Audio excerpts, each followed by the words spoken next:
jeta le Canaque avec mépris, en leur tournant le dos. C'est vrai, il volait les morts, dit Petit Bondieu, mais c'était pour les pauvres. Note de l'auteur, ainsi disait-on de Rachavol après ses promenades nocturnes dans les cimetières. Retour au texte. Je veux bien, s'entêtait le rouquin, mais ça jette du discrédit sur la corporation. C'est pas encore ça qui fera avancer la société. Je n'ai jamais lu qu'il fallait faire ça dans Karl Marx ou dans Kropotkin. Le rouquin n'avait rien lu du tout, seulement il ne manquait jamais l'occasion de citer ces grands noms qu'on lui avait jetés souvent dans les réunions publiques, comme appartenant à des personnages importants qui partageaient son avis sur la mauvaise constitution de la société. Chéri Bibi a tout fait dans la vie, expliqua encore Petit Bondieu. Même il a débuté dans la carrière par être victime de son innocence. Petit Bondieu s'exprimait le plus souvent en termes choisis, sous prétexte qu'il avait été clerc d'huissier.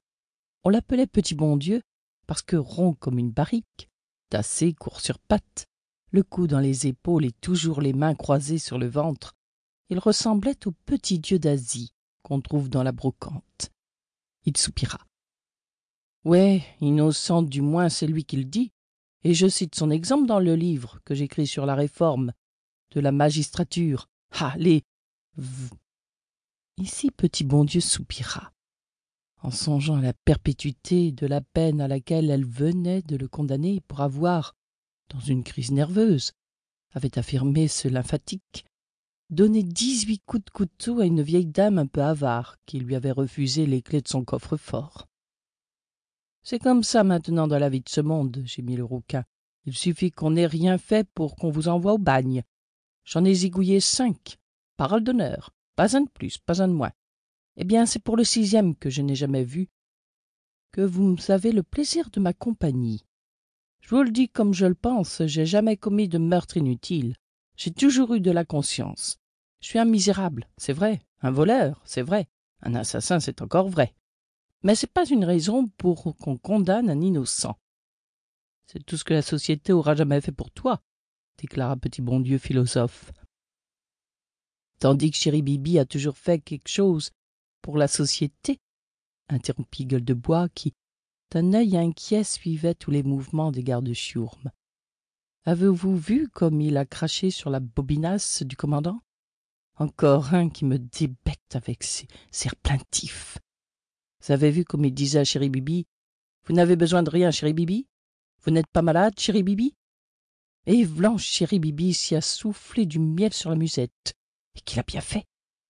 Nous n'avons besoin de la pitié de personne, nous autres, c'est la justice qu'il nous faut. C'est-il pour aujourd'hui? C'est-il pour demain? Murmurèrent encore des voix rauques au fond de la cage. Gueule de Bois gronda plus fort comme pour couvrir les murmures. Si le commandant filait si doux avec Chéri Bibi, c'est qu'il avait le taf.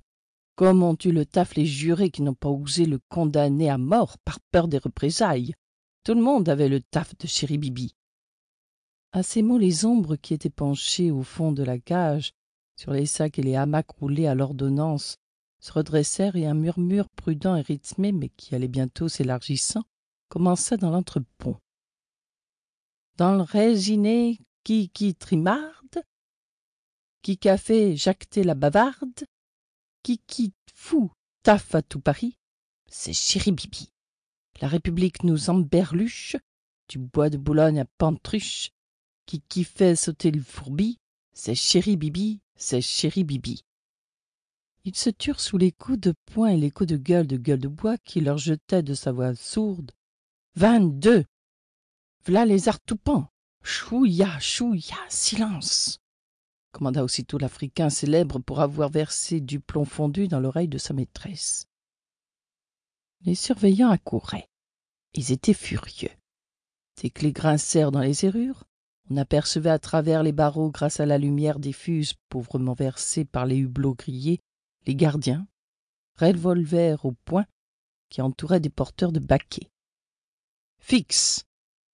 La cage où se trouvaient Gueule de Bois, Petit Bondieu, le rouquin et le Canaque était la première de la batterie haute du côté de la Poulaine du Bayard, vieux navire de guerre devenu transport et affrété nouvellement pour conduire les forçats et les relégués de l'île de Ré à Cayenne, depuis que la Loire ne suffisait plus à la besogne.